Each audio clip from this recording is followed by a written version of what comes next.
नमस्कार मेरे प्यारे बच्चों, आप सभी का स्वागत है आपके अपने प्यारे से यूट्यूब चैनल दी ऑनलाइन कोचिंग में।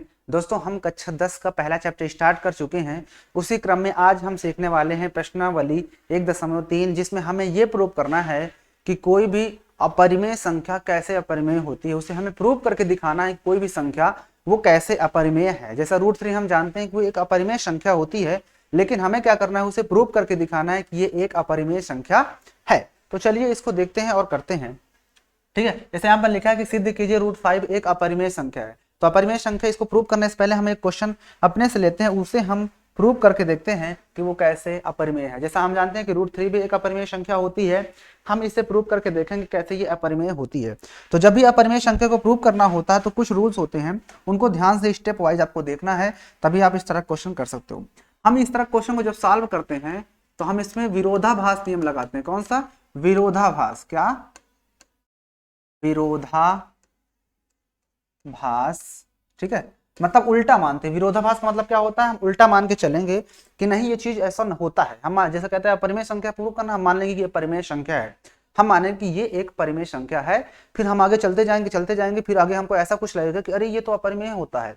ठीक है, तो वो विरोधाभास होता है। उल्टा मान के जो क्वेश्चन सॉल्व होते हैं उसे हम विरोधाभास बोलते हैं। विरोध करते हैं, वो कहता है हमको इधर जाना है, हम कहेंगे नहीं तुमको इधर आना है। ठीक है, तो ये विरोध होता है। तो इस मेथड से हम इस क्वेश्चन को सॉल्व करते हैं। तो देखो कैसे सॉल्व करना है, बहुत आसान होता है, बस आपको स्टेप ध्यान रखना है। हम लिखेंगे यहाँ पे, जब इस तरह क्वेश्चन सॉल्व करेंगे तो लिखेंगे माना कि √3 एक परिमेय संख्या है। क्या है एक? ये एक हम मान लेंगे कि ये परिमेय संख्या है। ठीक है, हम मान लिए कि एक ये परिमेय संख्या है। अब जब ये एक परिमेय संख्या है तो हम परिमेय संख्या को p/q के फॉर्म में लिख सकते हैं, इसलिए हम लिख देंगे कि √3 = a/b लिख सकते हैं। यहाँ पर लिख देंगे जहां a और b सहअभाज्य संख्या है। क्या है? सहअभाज्य संख्या है। सहअभाज्य संख्या है। ठीक है, समझ में आई बात? हमने लिख दिया कि ये क्या है, एक सहअभाज्य संख्या है। ठीक है, तो जब अब इसको मल्टीप्लाई इसमें करवा देंगे तो क्या होगा, √3b = a। ठीक है, अब इसके बाद हमें पता है हम क्या करेंगे, यहाँ पर लिखेंगे दोनों पक्षों का बस आपको स्टेप देखना है कैसे मैं कर रहा हूँ। सारे क्वेश्चन ऐसे ही होंगे। दोनों पक्षों का वर्ग करने पर, दोनों पक्षों को वर्ग कर देंगे तो क्या आ जाएगा, इसका स्क्वायर करेंगे तो √3b का होल स्क्वायर = इधर a का स्क्वायर। इसका स्क्वायर करोगे तो 3b का स्क्वायर = a स्क्वायर। होगा कि नहीं होगा स्क्वायर? ठीक है, अब इसके बाद देखो ध्यान से, अब ये b स्क्वायर = क्या होगा, b स्क्वायर = a²/3। अब आपको ये देखना है कि a स्क्वायर जो होता है वो 3 से डिविजिबल है। यहां पर लिखेंगे a स्क्वायर 3 से विभाजित है, विभाजित होगा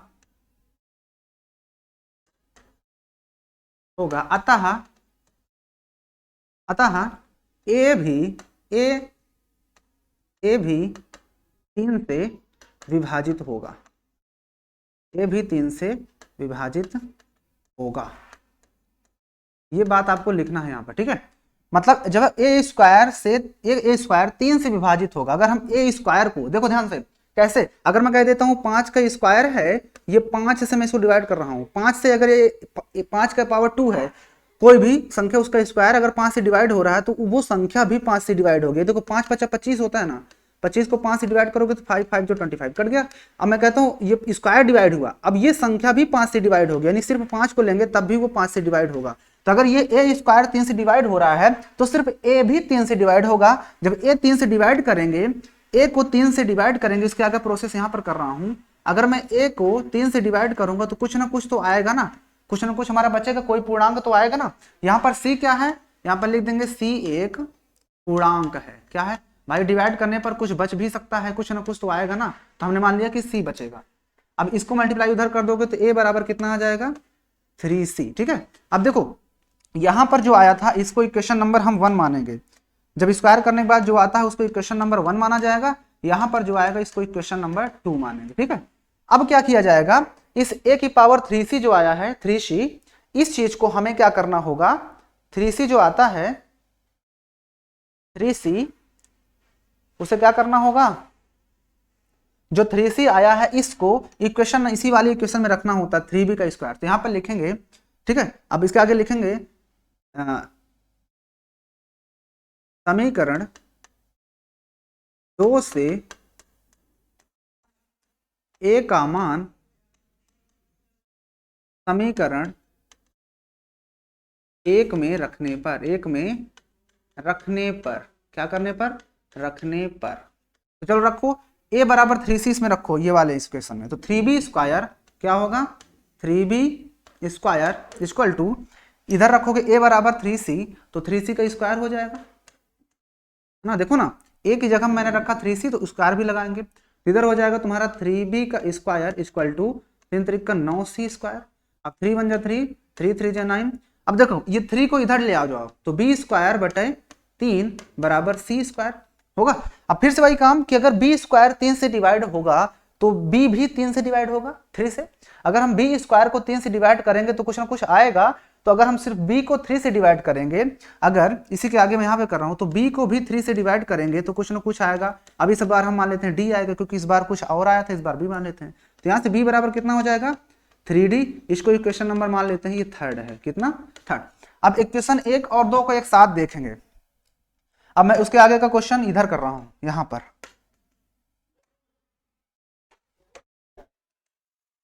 उसके आगे का प्रोसेस इधर मैं कर रहा हूं, ठीक है। आपको ध्यान से देखते जाना है क्वेश्चन को, तभी समझ में आएगा। ये इधर मैं कर रहा हूं, इधर साइड में। समीकरण 2 व 3 से, समीकरण 2 व 3 से देखो, समीकरण 2 व 3 से a बराबर कितना आया, 3c, और आगे चल करके b बराबर कितना आया, यहां से b बराबर 3d आया। तो जब इन दोनों को देखोगे ध्यान से, तो ये जो c आया, एचसीएफ कितना आ रहा है इन दोनों का, ये दोनों नंबर का एचसीएफ कितना आ रहा है, 3 आ रहा है। लेकिन हमने क्या माना था, a और b सह अभाज्य संख्याएं हैं। अगर ये सह अभाज्य संख्या है तो एचसीएफ सिर्फ 1 आना चाहिए, लेकिन यहां पर तो एचसीएफ 3 आ रहा है। तो यहां पर लिखेंगे स्पष्ट है, स्पष्ट है, या ऐसे भी लिख सकते हो, यहां पर ऐसे भी आप लिख सकते हो,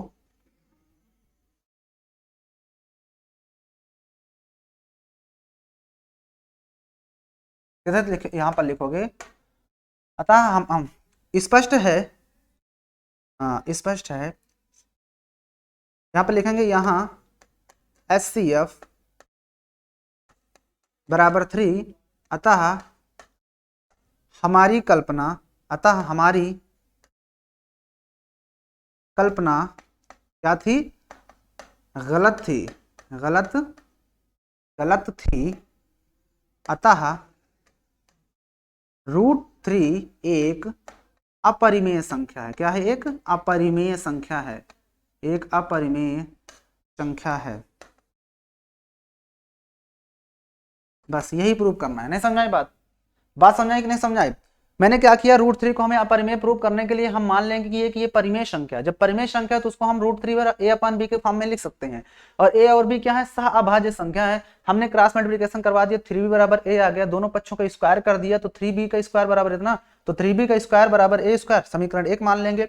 समीकरण 1 मानने के बाद हम क्या करें, अब इस चीज को देखा कि जब भी स्क्वायर ए स्क्वायर 3 से ए स्क्वायर डिवाइड हो रहा है तो सिर्फ ए भी 3 से डिवाइड होगा, इसलिए ए बटा 3 किया तो कुछ ना कुछ तो बचेगा ना। तो हमने मान लिया को सी बचेगा, सी एक पूर्णांक मान लिए, तो ए बराबर 3c हो जाएगा, समीकरण 2 मान लिया। अब इसी को समीकरण 1 में रख दिया जो स्क्वायर करने पर आया था, रखने पर सॉल्व करते चले गए, तो यहाँ से बी स्क्वायर बटा 3 बराबर सी। तब फिर वही काम कि बी स्क्वायर 3 से डिवाइड होगा, सिर्फ बी भी 3 से डिवाइड होगा, 2 बार वही काम देखो करना पड़ रहा है।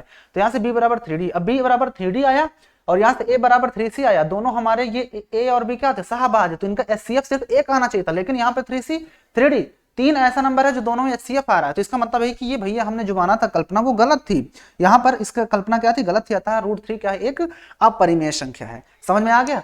ओके, अब चलते हैं अगला क्वेश्चन जो हमारा था √5 को प्रूव करना था कि वो कैसे अपरिमेय है, तो उसको भी देखते हैं। तो इसको हम फटाक से हटाते हैं और जो हमारा क्वेश्चन पूछा था उस क्वेश्चन पे आते हैं। ठीक है, चलो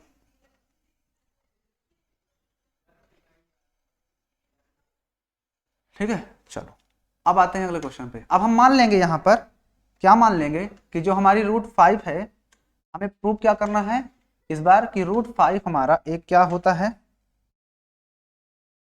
√5 एक अपरिमेय संख्या है। हम मान लेंगे कि जो √5 है, जो √5 है वो के परिमेय संख्या है।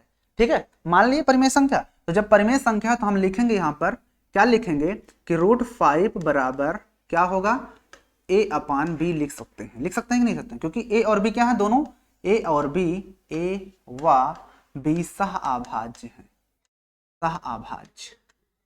ठीक है, कोई दिक्कत, नो दिक्कत। तो इसको मल्टीप्लाई करवा दो तो क्या आ जाएगा, √5b = a। ठीक है, कोई दिक्कत। अब क्या है, दोनों पक्षों को वर्ग करने पर, जब हम दोनों पक्षों का वर्ग करेंगे तो आप लिख देना, दोनों पक्षों को वर्ग करने पर मैं इंप्लाई दैट बना के दिखा देता हूं। तो √5b इसका होल स्क्वायर, तो हम इधर भी स्क्वायर करेंगे, करेंगे नहीं करेंगे, तो इसका स्क्वायर करोगे तो ये 5b² बराबर इधर आ जाएगा a²। होगा, बताओ होगा कि नहीं होगा। अब वही काम करना है कि b² बराबर a² बटा 5। अब जब ये 5 a² को डिवाइड करेगा तो 5 सिर्फ a को भी तो डिवाइड करेगा, तो a बटा 5 करेंगे। दिस इंप्लाइज दैट साइन बना दोगे, इसका मतलब यह प्रदर्शित करता है कि, दिस इंप्लाइज दैट मतलब होता है ये प्रदर्शित करता है कि, तो ये प्रदर्शित करता है a बटा 5 को जब डिवाइड करेंगे कुछ ना कुछ c बचेगा मान लिए। ठीक है, तो यहाँ से a बराबर हमारे पास कितना आ जाएगा, 5c। इक्वेशन नंबर इसको डालेंगे, ये वाला जो आया था स्क्वायर करने पर इसको इक्वेशन नंबर 1 मानेंगे और इसको माना जाएगा इक्वेशन नंबर 2। ठीक है, कोई दिक्कत। अब इसके बाद यही इसे उठाकर इक्वेशन नंबर 1 में रखेंगे। अब यहां पर लिखेंगे समीकरण 2 में 2 का मान, या ऐसे ना लिखो, ऐसे लिख दो आप इसको ऐसे लिखो, क्या लिखोगे, समीकरण 1 में a बराबर 5c रखने पर, 5c रखने पर, तो समीकरण 1 में रखो, एक क्या था ये 5b², तो ये 5b² तो ऐसे ही रहेगा बराबर a बराबर 5c, तो a बराबर 5c हम रख देंगे यहाँ पर, तो 5c का स्क्वायर हो जाएगा, तो ये बन जाएगा 5b² बराबर 25c²। तो 5 एकम 5, 5 5 25, तो यहाँ से आ जाएगा b² बटे 5 बराबर c²। अब फिर वही काम, 5 जो है b² को डिवाइड करेगा, तो 5 जो है सिर्फ b को भी डिवाइड करेगा, यानी सिर्फ b भी तो 5 से डिवाइड होगा, तो कुछ ना कुछ बचेगा, हम मान लेते हैं d बचेगा। तो यहाँ से b बराबर कितना आ जाएगा, 5d। इक्वेशन नंबर इसको मान लेते हैं, ये क्या है, 3। ठीक है, अब समीकरण 1, 2 और 3 को एक साथ देखेंगे। अब यहाँ पर हम समीकरण 2 व 3 से क्या देखा हमने कि a बराबर, तो यहां पर आया 5c और यहां पर b बराबर आया 5d, और जबकि हमने सीखा तो यहां पर HCF कितना निकल रहा है, 5 निकल रहा है। अब यहां पर HCF 5 आ रहा है, परंतु यहां पर लिखेंगे परंतु a है, ये a व b सह अभाज्य संख्या है, सह अभाज्य संख्या है। अतः हमारी परिकल्पना गलत थी, अतः हमारी कल्पना गलत थी, हमारी कल्पना गलत थी। क्या थी, गलत थी। अतः √5 एक अपरिमेय संख्या, क्या है, एक अपरिमेय संख्या है, अपरिमेय संख्या है। ठीक है, संख्या है। ठीक है, कोई दिक्कत, समझ में आया ना। देखो लिखना है, थोड़ा सा लिखना पड़ रहा है, बाकी इसका आप स्टेप देख लो बस कैसे करना है। मैंने 2 क्वेश्चन आपको समझा दिए, अब आपको इसी मेथड से करना है। ठीक है, तो बात समझ आई कि नहीं, यहां तक आपको दिक्कत हुआ क्या, कोई क्वेश्चन कैसे सॉल्व करना है, ऐसे ही लिखना, ऐसे ही क्वेश्चन। मैंने आपको 2 क्वेश्चन बता दिए, आपको इसी मेथड से करना है, आपके सारे क्वेश्चन सॉल्व हो जाएंगे। ठीक है, चलते हैं अब नेक्स्ट क्वेश्चन पे। अगला क्वेश्चन क्या कह रहा है, उससे पहले आप इसको अच्छे से देखो, अपने से करने की कोशिश करो। इसके अलावा आप, चलो आपके लिए होमवर्क है, √11 का निकालना है, √7 का, ये दोनों को आपको प्रूव करके कमेंट बॉक्स में बताना है कि कैसे ये HCF जो है, कैसे ये नंबर जो है हमारे अपरिमेय है, आपको प्रूव करना है। घर पे नहीं आएगा तो आप लोग फिर से कमेंट करोगे और हम उसको बताने का प्रयास करेंगे। ठीक है, तो चलें अगले क्वेश्चन पे। ओके, अगला क्वेश्चन पे चलते हैं। बहुत आसान बहुत है, लेकिन थोड़ा सा बड़े क्वेश्चन है, बस आसान बहुत है। चलो आते हैं अगले क्वेश्चन पे। नेक्स्ट क्वेश्चन क्या कह रहा है कि सिद्ध कीजिए कि रूट 3 + 2√5 एक अपरिमेय संख्या है। क्या प्रूव करना है हमें कि ये एक अपरिमेय संख्या है, तो हम इसको यहीं पे प्रूव कर देते हैं। आगे वाले हटा देते हैं, यहाँ पे इसको हटा देते हैं।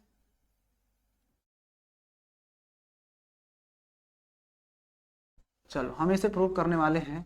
सारा मेथड वही काम करना है, वही उसी के थ्रू ये सारे क्वेश्चन सॉल्व हो जाएंगे। ठीक है,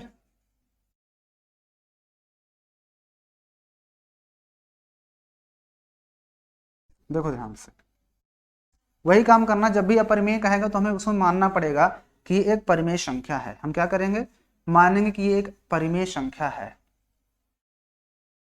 देखो ध्यान से,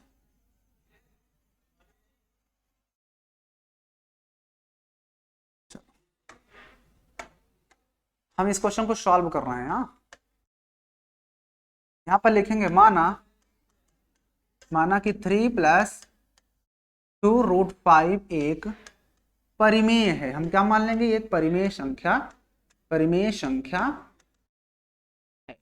जब ये परिमेय है तो हम इसे p/q के फॉर्म में लिख सकते हैं। तो 3 + 2√5 = a/b। वही लिखना है। a और b क्या है, a और b क्या है, सह अभाज्य है। क्या है, सह अभाज्य है। संख्या है लिख सकते हो, सहभाज्य संख्या है, बात वही सहभाज्य संख्या ही तो होगी ना यहाँ पर। उसके बाद आगे देखो, अब इसके बाद ये 3 उधर जाएगा तो यहाँ पर क्या बचा, 2√5 = a/b -3। ठीक है, तो यहाँ से इसको हम 2√5 = ये कितना हो जाएगा, एलसीएम लेकर सॉल्व करोगे तो कितना हो जाएगा, a - 3b और अपान में ये a। कोई दिक्कत। अब आपको यहाँ से ये देखो बच्चों, यहाँ पर ये देखो कि ये संख्या क्या है, रुक जाओ और एक लाइन और कर देते हैं, एक लाइन और कर देते हैं, एक लाइन और कर देते हैं, उसके बाद बताते हैं इस चीज को। अगली लाइन पे हम क्या करेंगे, ये इधर जाएगा, थोड़ा सा हम और जगह बना लेते हैं अपने लिए।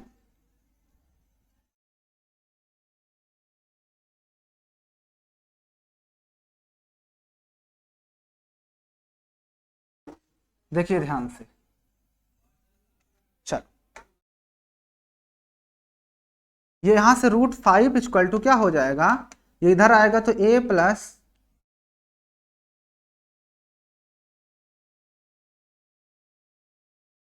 a माइनस था ना,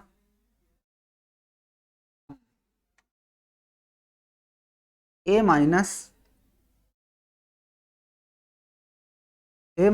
3b अपान ये 2 इधर मल्टीप्लाई में इधर आएगा तो a के साथ मल्टीप्लाई में जाएगा तो 2a हो जाएगा डिवाइड में आके। बात समझाई कि नहीं समझाई। अब तुम्हें ये देखना है प्यारे बच्चों कि ये √5 तो हम प्रूव कर चुके हैं कि ये एक अपरिमेय संख्या है। क्या है ये एक अपरिमेय संख्या है ना। और ये हमारी जो संख्या आई है ये क्या है, एक परिमेय संख्या है। क्या है, ये परिमेय संख्या है। कैसे परिमेय संख्या है, क्योंकि हम इसे p/q के फॉर्म में लिख सकते हैं और ये भी एक परिमेय संख्या है, ये भी परिमेय संख्या है। मल्टीप्लाई कर दिए, घटाने पर जो भी आएगा वो भी परिमेय संख्या होगा। और किसी परिमेय संख्या को हम परिमेय संख्या से डिवाइड करते तो परिमेय संख्या होता है, और सीधा सीधा p/q के फॉर्म में दिख रहा है, इसलिए परिमेय संख्या है। और जब परिमेय संख्या है और यह है अपरिमेय संख्या, तो बताओ क्या परिमेय संख्या और अपरिमेय संख्या कभी आपस में बराबर हो सकती है क्या, नहीं हो सकती। तो यहाँ पर लिखोगे साइड में, यहाँ √5 एक अपरिमेय संख्या है, एक अपरिमेय संख्या है, जबकि a - 3b और अपान 2a एक क्या है, ये परिमेय संख्या है, परिमेय संख्या है। और परिमेय संख्या और अपरिमेय संख्या, और इसके आगे क्या लिखेंगे, एकदम मैं लिखने का तरीका बता रहा हूँ, आप ऐसे लिख सकते हो, बाकी आप अपनी लैंग्वेज में लिख सकते हो। इतना बड़ा नहीं लिखना चाहो तो नहीं लिख सकते हो, टीचर इतना समझ जाएंगे आपकी बातों को। लेकिन मैं आपको पूरा लिख के बता रहा हूँ ताकि आपको कोई कंफ्यूजिंग ना रहे। ठीक है, मैं पूरा लिख के आपको समझा दे रहा हूँ ताकि आपको कोई कंफ्यूजिंग ना रहे, इसलिए मैं ऐसा लिख रहा हूँ। ठीक है, आपको लग रहा है बहुत ज्यादा लिख रहे हैं। और क्या होगा, क्या लिखा, √5 एक अपरिमेय संख्या है, जबकि a - 3b अपान 2a एक परिमेय संख्या है। ठीक है, और परिमेय संख्या और परिमेय व अपरिमेय संख्या कभी बराबर नहीं हो सकती, बराबर नहीं हो सकती, कभी बराबर नहीं हो सकती, नहीं हो सकती। अतः 3+2√5 एक अपरिमेय संख्या, एक अपरिमेय संख्या। क्या है? अपरिमेय संख्या। यहाँ पर एक और लाइन और लिख सकते तुम कि अतः हमारी कल्पना गलत थी, यह 3+2√5 एक अपरिमेय संख्या है। ठीक है, ये मैंने लिखने का तरीका बताया, बाकी आपको इतना ज्यादा नहीं लिखना है। ठीक है, मैंने आपको सिर्फ तरीका बता दिया कि आपको कैसे लिखना है। ठीक है, सीधा कुछ नहीं था, हमने मान लिया कि संख्या एक परिमेय संख्या है। जब परिमेय संख्या तो उसको हम a/b के रूप में लिख सकते हैं। a और b क्या थी? वो एक सहाभाज्य संख्याएं थी। जब सहाभाज्य संख्या थी, हमने इधर क्या किया, 3 को इधर भेज दिया तो a/b -3 हो गया। घटाने के बाद इसको सॉल्व किया तो a -3b/a, इधर 2√5, 2 को भेज दिया इधर तो ये बन गया, इधर बचा √5। अब √5 एक अपरिमेय संख्या होती है, जबकि ये एक परिमेय संख्या है, और हम जानते हैं कि परिमेय संख्या और अपरिमेय संख्या कभी आपस में बराबर नहीं होती। अतः हमारी कल्पना गलत थी, दी हुई संख्या यानी कि 3+2√5 एक अपरिमेय संख्या है। ऐसे आपको लिखना है, प्यारा सा, फुल में फुल मार्क्स मिलेंगे आपको। ये चीज है जो मैंने लिखाया है, इसमें आपको यही लिखना है। यहाँ स्पष्ट है कि √5 एक अपरिमेय संख्या है, जबकि ये एक परिमेय संख्या है। ठीक है, अतः हम ये भी जानते हैं कि अपरिमेय और परिमेय संख्याएं कभी आपस में बराबर नहीं होती हैं। अतः हमारी कल्पना गलत थी, दी हुई संख्या 3+√5 एक अपरिमेय संख्या होगी। That's it. ठीक है, आसान था ना? बहुत आसान था। ऐसे ही सारे क्वेश्चन आसान हैं। चलते हैं अगले क्वेश्चन पे। ठीक है, उससे पहले आप इस क्वेश्चन को नोट करो, नहीं समझ में आया तो कमेंट करो। बाकी हम लोग चलते हैं अब नेक्स्ट क्वेश्चन पे। ठीक है, आइए नेक्स्ट क्वेश्चन पे चलते हैं। देखिए अगला क्वेश्चन क्या कह रहा है। अब अगला क्वेश्चन कह रहा है कि सिद्ध कीजिए। क्या कह रहा है? सिद्ध कीजिए कि निम्नलिखित संख्याएं एक अपरिमेय संख्या है। दी हुई जो संख्याएं हैं ये सभी को हमें अपरिमेय प्रूव कर देना। क्या करना है? अपरिमेय प्रूव करना। एक तो 1/√2 को, 7√5 को, 6+2√2, ये सब आसान है। मैं सारे क्वेश्चन चलो आपको दिखा देता हूँ। पहले हम इसको सॉल्व करते हैं 1/√2 को। इसके लिए हम ब्लैक बोर्ड पे चलते हैं। हमारे पास क्या था? 1/√2, इसे प्रूव करना है। तो हम क्या मान लेंगे? माना कि क्या लिखेंगे? माना कि 1/√2 क्या है? एक परिमेय संख्या। क्या मानेंगे? एक। सारे क्वेश्चन ऐसे एक ही है। क्या है? परिमेय संख्या है। जब ये परिमेय संख्या है तो हम इसे 1/√2 बराबर a/b लिख सकते हैं। a/b लिख सकते हैं, नहीं लिख सकते? यहाँ पे लिखोगे a और b, जहां a और b सह-अभाज्य संख्या है। क्या है? सह-अभाज्य संख्या है। ये चीज आपको लिखना जरूरी है, नहीं तो टीचर समझ कैसे पाएंगे। ठीक है, सह-अभाज्य संख्या है भी लिख देना, संख्या है। तो इसको मल्टीप्लाई कर दोगे इधर तो ये b इधर आ जाएगा, तो b बराबर ये उधर जाएगा तो √2a हो जाएगा। क्या हो जाएगा? √2a। अब √2a हो गया, दोनों पक्षों का हम स्क्वायर करेंगे। जिससे पीछे क्वेश्चन किया था ना, कुछ उसी फॉर्म का बन गया ना क्वेश्चन। अब क्या करेंगे? दोनों पक्षों का वर्ग करने पर आपको लिखना पड़ेगा दोनों पक्षों का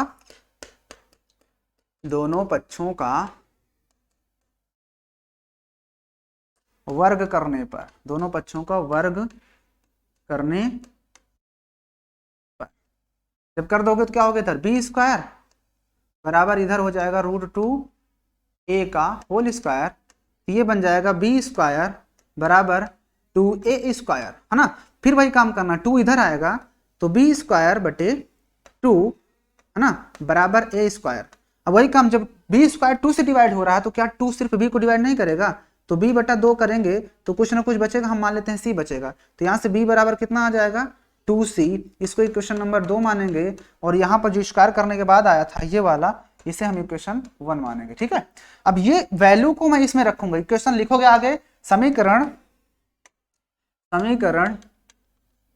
1 में समीकरण 2 से a का मान रखने पर, a का मान रखने पर। ठीक है, ठीक है, तो चलो रखते हैं मान। तो यहां पर देखो b बराबर 2c इसमें रख दो, तो b बराबर 2c हमने रख दिया, तो ये 2c का होल स्क्वायर हो जाएगा बराबर, इधर तो हमारा 2a² था ही। ठीक है, इसका स्क्वायर करोगे तो क्या बनेगा? 4c² बराबर 2a²। 2 1 जा 2, 2 2 जा 4, तो 2c स्क्वायर बराबर a स्क्वायर। अब वही काम, ये 2 उधर जाएगा तो c स्क्वायर बराबर क्या आ जाएगा, a स्क्वायर बाई 2। अब जब 2a स्क्वायर को डिवाइड करेगा, आगे लिखना पड़ेगा इस लाइन को, लिखोगे a स्क्वायर 2 से विभाजित है अतः a भी 2 से विभाजित होगा। इतना लिखने के बाद आपको लिखना है कि a बाई 2 बराबर कुछ ना कुछ तो आएगा, हम मान लेते हैं d, तो यहाँ से a बराबर कितना हो जाएगा 2d, मैंने क्रॉस मल्टीप्लाई करवा दिया, तो क्वेश्चन नंबर ये तीसरा हो जाएगा। अब समीकरण एक ये हमारे पास बना, ये समीकरण, और एक ये, तो समीकरण 2 और 3 से क्या देखेंगे, समीकरण 2 और 3 से यहां पर लिखेंगे आगे समीकरण 2 व 3 से, समीकरण 2 व 3 से क्या देखा कि a बराबर, या पहले b बराबर आया तो b बराबर 2c, फिर a बराबर कितना आया है 2d। इन दोनों को देखोगे तो एचसीएफ कितना दिख रहा है, यहाँ एचसीएफ बराबर कितना आ रहा है दोनों नंबर का 2। लिखेंगे उपर्युक्त संख्याओं का एचसीएफ 2 है, परंतु ए और बी दोनों सहाभाज्य संख्याएं थी, अतः हमारी परिकल्पना गलत थी, दी हुई संख्या 1/√2 एक अपरिमेय संख्या है। इतना आपको लिखना है। उपर्युक्त से मैं डायरेक्ट लिख देता हूं, अतः हमारी कल्पना गलत थी। क्या थी, गलत थी, दी हुई संख्या, या गलत थी ना लिखकर गलत है भी लिख सकते हो, ठीक है। दी हुई संख्या कौन सी संख्या, 1/√2 एक क्या है, ये अपरिमेय है। क्या है, एक अपरिमेय संख्या है, एक अपरिमेय संख्या है। प्रूव हो गया। नहीं समझ में आई बात, देख लो ध्यान से, समझ में ना आया तो आप लोग उसको भी बताइए, आप लोग जहां समझ में नहीं आया आप लोग वहां पे कमेंट करिए, ठीक है। आपको जहां पर भी प्रॉब्लम हो क्वेश्चन में आप लोग कमेंट करके भी बताइए। उम्मीद है कि आप लोग समझ गए होंगे इस क्वेश्चन को, बहुत ही प्यारे से, बहुत अच्छे तरीके से, बहुत प्यार से मैंने इस क्वेश्चन को समझाया आपको। देख लीजिए कितना आसान था। यहाँ से तो जो मेथड शुरू हो गया, मैं आपको 2 क्वेश्चन बता चुका हूँ, 2 क्वेश्चन बता चुका हूँ, तो यहाँ से तो बिल्कुल वैसा ही मेथड ये शुरू हो रहा है, ठीक है ना। आगे जो जा रहा है क्वेश्चन बिल्कुल वैसे ही जा रहा है। चलिए अगले क्वेश्चन पे। ओके, समझ में आ गया होगा। नहीं समझ में आया तो वीडियो को पीछे करके एक बार अपने से देख लोगे तो आने लगेगा, ठीक है ना। बाकी मैंने आपको बता दिया है कैसे करना है क्वेश्चन। अब आते हैं अगले क्वेश्चन पे।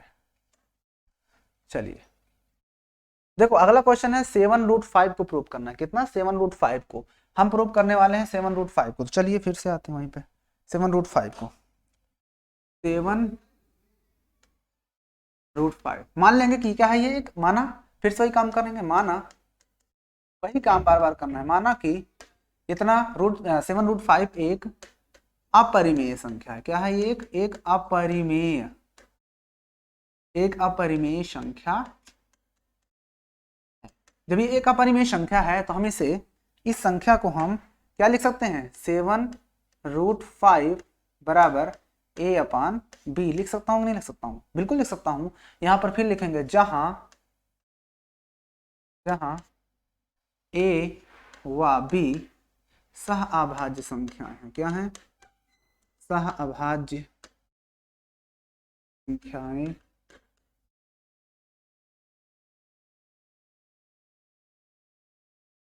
ठीक है।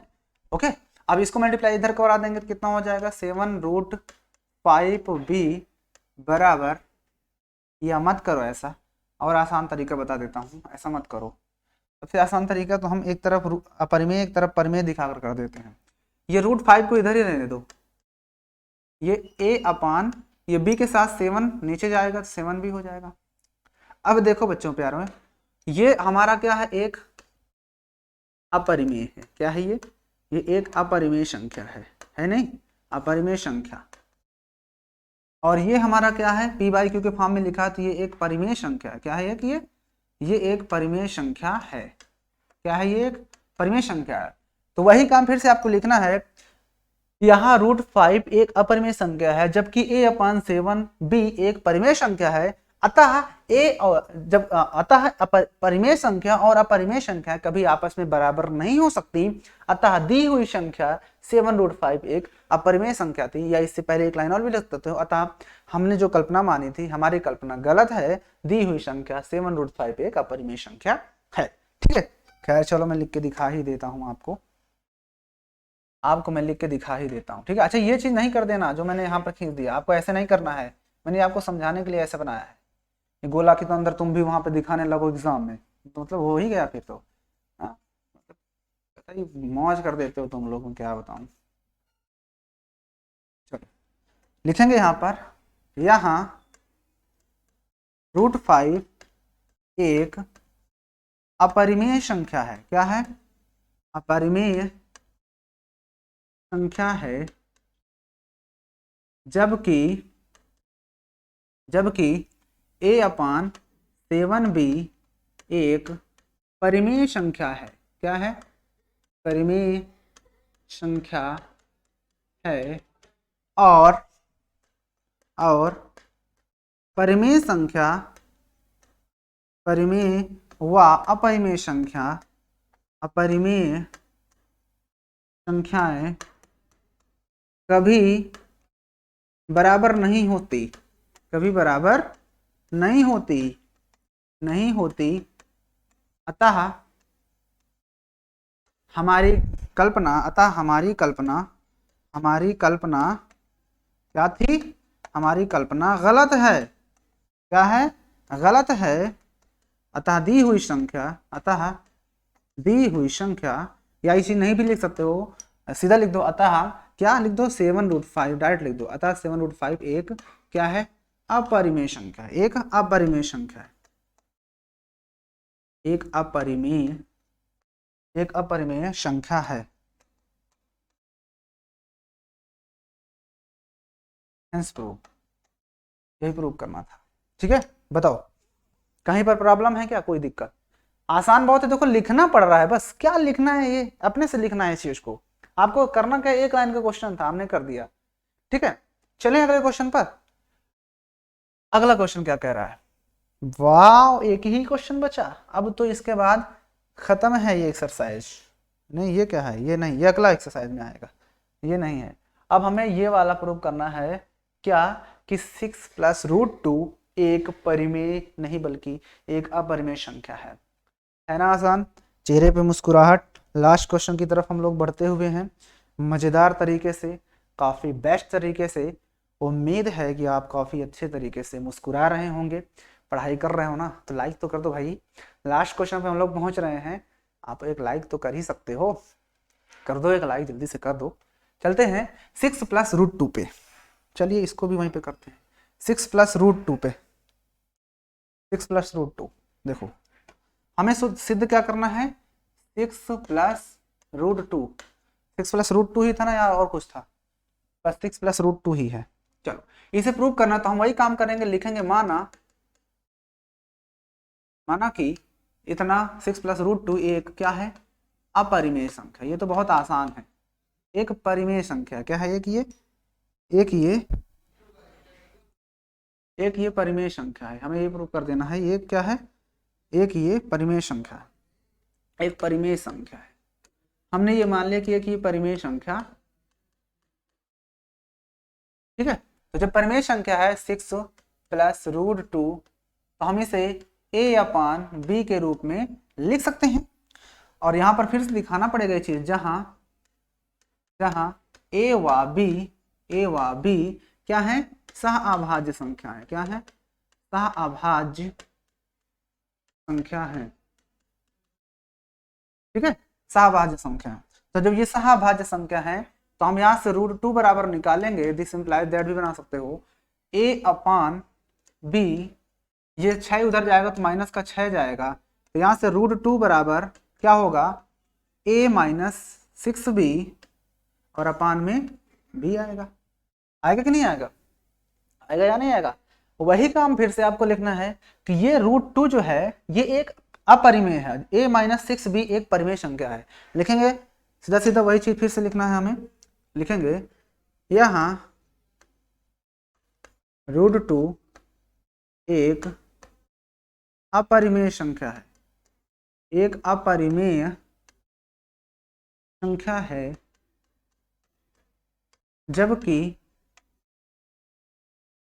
जबकि क्या? a - 6b अपान b एक क्या है? एक परिमेय संख्या है। क्या है?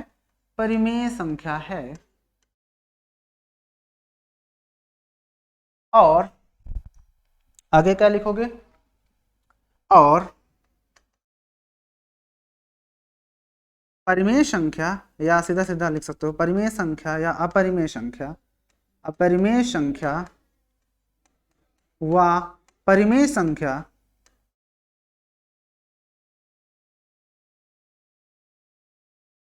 कभी आपस में बराबर नहीं होती, कभी आपस में बराबर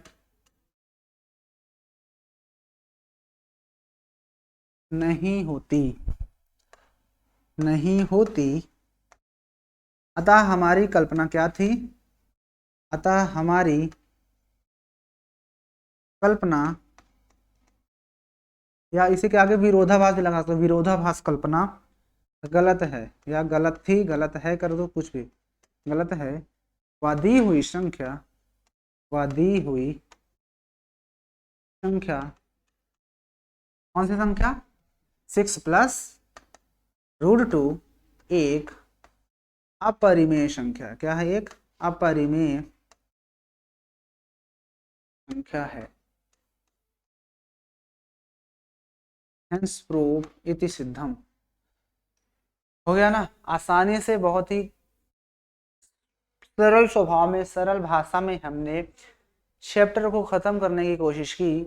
और इसी के साथ ही आप देख सकते हो इस तरह के भी 2 क्वेश्चन आ चुके हैं, इसके अलावा के भी 2 क्वेश्चन आ चुके हैं, कई तरह के क्वेश्चन आ चुके हैं। आप देख सकते हो जहां पर भी दिक्कत हो आप अभी भी पूछ सकते हो। चलें नेक्स्ट क्वेश्चन पे, बताइए, चलें नेक्स्ट क्वेश्चन पे, ठीक है। वैसे नेक्स्ट क्वेश्चन पे क्या, अब यहाँ पर तो क्वेश्चन जो होते हैं हमारे खत्म हो चुके हैं। अब ये परिमेय संख्या व उनके दशमलव प्रसार का पुनर्भ्रमण के बारे में पढ़ना है। इसको हम लोग नेक्स्ट डे डिस्कस करेंगे। अगले चैप्टर, अगले एक्सरसाइज को हम लोग नेक्स्ट वीडियो में कवर करेंगे। तो आपको यहाँ तक कोई दिक्कत हो किसी भी क्वेश्चन में तो आप पूछ सकते हो। अच्छा, आपको ये रूट वाला जो बड़े क्वेश्चन बन रहे थे, √5 एक परिमेय संख्या है, √3 अपरिमेय संख्या है, √7 अपरिमेय संख्या है, तो मैं एक क्वेश्चन और जाते जाते आपको बता देता हूँ, एक क्वेश्चन और देख लो। अब की बार आना चाहिए। उसके बाद का जो क्वेश्चन दिया था √11, √7, √13, जितने भी अपरिमेय संख्या होती है रूट के अंदर, उनको आप अच्छी तरह से निकालना सीख जाओगे। तो एक क्वेश्चन में जाते जाते आपको और बता देता हूं उस तरह का, क्योंकि वो थोड़ा सा बड़ा क्वेश्चन होता है, लेंथी क्वेश्चन होता है, लेकिन समझा देता हूं एक बार और क्वेश्चन को, उस क्वेश्चन को मैं एक बार और समझा देता हूं। तो चलिए एक क्वेश्चन में ले लेता हूं, आप जो कहोगे वो क्वेश्चन में ले लेता हूं। चलिए खैर मैं एक क्वेश्चन ले लेता हूं। मान चलो हमें प्रूव करना है कि √13 जो है ये एक अपरिमेय संख्या है। हमें इसको प्रूव करना है कि ये एक क्या है, अपरिमेय संख्या है। ये क्या है, एक अपरिमेय संख्या हमें प्रूव करना है, ठीक है। तो चलो अगर इसे प्रूव करना है, हम मान लेंगे कि एक क्या है, ये परिमेय संख्या है। हम मानेंगे, क्या मानेंगे, लिखेंगे यहां पर, माना √13 एक परिमेय है, परिमेय संख्या। जब ये परिमेय संख्या है, अगर ये परिमेय संख्या है तो मैं √13 को क्या कर सकता हूं, जो √13 है उसे मैं क्या लिख सकता हूं, √13 को मैं a/b के फॉर्म में लिख सकता हूं। बता ही चुका हूं a और b क्या होते हैं। अब ये इधर आएगा तो क्या बन जाएगा, b√13 = a। थोड़ा शार्ट कर बताता हूं, मेथड क्या क्या अप्लाई कर रहे हैं, वो लिखने वाला तरीका आप लिख लोगे। दोनों पक्षों का स्क्वायर करते हैं, दोनों पक्षों का हम स्क्वायर कर देते हैं, तो क्या बनता है, ये b√13 इसका स्क्वायर बराबर a का स्क्वायर। इसको स्क्वायर कर दोगे तो बनेगा 13b² बराबर a², है ना। अब आपको ये ध्यान देना है यहाँ पर कि जब ये उधर जाएगा तो b² बराबर क्या हो जाएगा, a²/13। अब 13 जब a² को डिवाइड करेगा तो क्या 13 जो है सिर्फ a को नहीं डिवाइड करेगा, तो जब a को 13 से हम डिवाइड करेंगे तो कुछ ना कुछ बचेगा, हम मान लेते हैं c। अब यहाँ से a बराबर कितना आ जाएगा, 13 से आएगा। इक्वेशन इसको हम मानते हैं ये 2 है, और जहाँ स्क्वायर करने के बाद जो आया करता है ये चीज, इसको हम इक्वेशन 1 मानते हैं। अब ये जो वैल्यू आई थी, ये वाली वैल्यू, कौन सी वैल्यू, ये वाली वैल्यू, ये जो वैल्यू आई, ये जो वैल्यू आई कौन सी, ये जो वैल्यू आई है, इस वैल्यू को मुझे रखना है वापस से किस इक्वेशन में, ये वाले इक्वेशन में, इस इक्वेशन में मुझे रखना होता है, इस इक्वेशन में ये वाली वैल्यू मैं रखूंगा, ठीक है, इस वैल्यू को a बराबर 13 से ये वाले में रख दो। तो जब रखते हैं तो क्या होता है, मैं डायरेक्ट कर रहा हूँ, थोड़ा सा लिखने का तरीका मैं बता चुका हूँ कई बार। तो जब रखोगे इसमें तो 13b स्क्वायर बराबर क्या हो जाएगा, a बराबर 13 से रखेंगे तो 13 इसका भी स्क्वायर हो जाएगा, क्योंकि यहाँ पर a स्क्वायर था तो a बराबर 13c और स्क्वायर वैसे ही लगा दिया, ठीक है। जब लगा दिया तो इसका तो स्क्वायर 13b स्क्वायर ही रहेगा, लेकिन इसका करोगे 13 में 169 होता है और c स्क्वायर हो जाएगा। अब ये b स्क्वायर बराबर उधर जाएगा तो 169 में कटे जाएगा ना वैसे 13, और c स्क्वायर वैसे 13 में 169 होता है, तो मैंने यहाँ से निकाल लिया कि b स्क्वायर बराबर आ गया 13c स्क्वायर। अब ये देखो ये b स्क्वायर है, ये 13 को भी इधर आना पड़ेगा डिवाइड में, इधर बचेगा c स्क्वायर। अब वही देखना है कि जब 13 b स्क्वायर को डिवाइड करेगा, किसको, b स्क्वायर को डिवाइड करेगा, तो इसका मतलब सिर्फ b को भी तो डिवाइड करेगा, इसका मतलब सिर्फ b को भी तो 13 डिवाइड करेगा, नहीं करेगा। जब डिवाइड करेगा कुछ ना कुछ बचेगा, हम मान लेते हैं इसको d, तो ये उधर जाएगा तो b बराबर कितना आ जाएगा हमारे पास 13d, इसको मानेंगे क्वेश्चन नंबर 3, ठीक है। कोई दिक्कत। जब मैंने इसको 13d मान लिया तो समीकरण हम 1 और 2 को एक साथ देखते हैं। अब यहां पर देखो समीकरण 1 व 2 व 3 से, समीकरण 2 व 3 से, समीकरण 2 व 3 से देखो, समीकरण 2 व 3 से देखोगे तो समीकरण 2 कहां पे है, ये है समीकरण 2, a बराबर 13c, a बराबर कितना आया 13c, और यहां पर b बराबर 13 थी, b बराबर 13d। तो यहां पर हमारा HCF कितना निकल के आ रहा है 13, लेकिन हमने माना था a और b, परंतु यहां पर लिख देंगे परंतु a व b क्या थी, सहअभाज्य संख्याएं थी, सहअभाज्य संख्या थी। तो जब सहअभाज्य संख्या होती है, सहअभाज्य संख्या होती है तो उसका HCF सिर्फ 1 आना चाहिए ना, तो ये गलत है, इसका मतलब लिख देंगे अतः हमारी कल्पना गलत है, अतः हमारी कल्पना गलत है, गलत है। वह दी हुई संख्या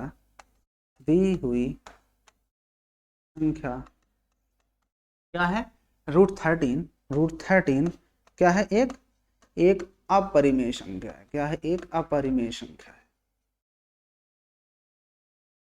अपरिमेय संख्या। प्रूफ। बताओ कहाँ पे दिक्कत आपको हो रही है, कितना आसानी से कितना प्यार से हम इन क्वेश्चन को सॉल्व कर लिए। उम्मीद है कि अब तो आपको अपरिमेय संख्या को प्रूव करना, अगर आपने अच्छे से वीडियो को देख लिया होगा तो अब तो समझ में आ गया होगा कैसे हम अपरिमेय संख्या को प्रूव करते हैं, क्यों कैसे अपरिमेय संख्या होती है। तो उम्मीद है कि आपको ये सेशन बहुत अच्छा लगा होगा। अच्छा लगा हो तो एक लाइक, एक कमेंट, एक शेयर, ठीक है। कमेंट आप ज़्यादा भी कर सकते हो अगर आपको दिक्कत है तो, ठीक है। आपको कोई प्रॉब्लम है तो आप कमेंट करके जरूर बताइए। बाकी लाइक और चैनल को सब्सक्राइब जरूर कर लेना, ठीक है ना। और बस यहीं तक, फिर हम लोग मिलते हैं फिर नई वीडियो के साथ, अगले एक्सरसाइज के साथ। तब तक के लिए जय हिंद।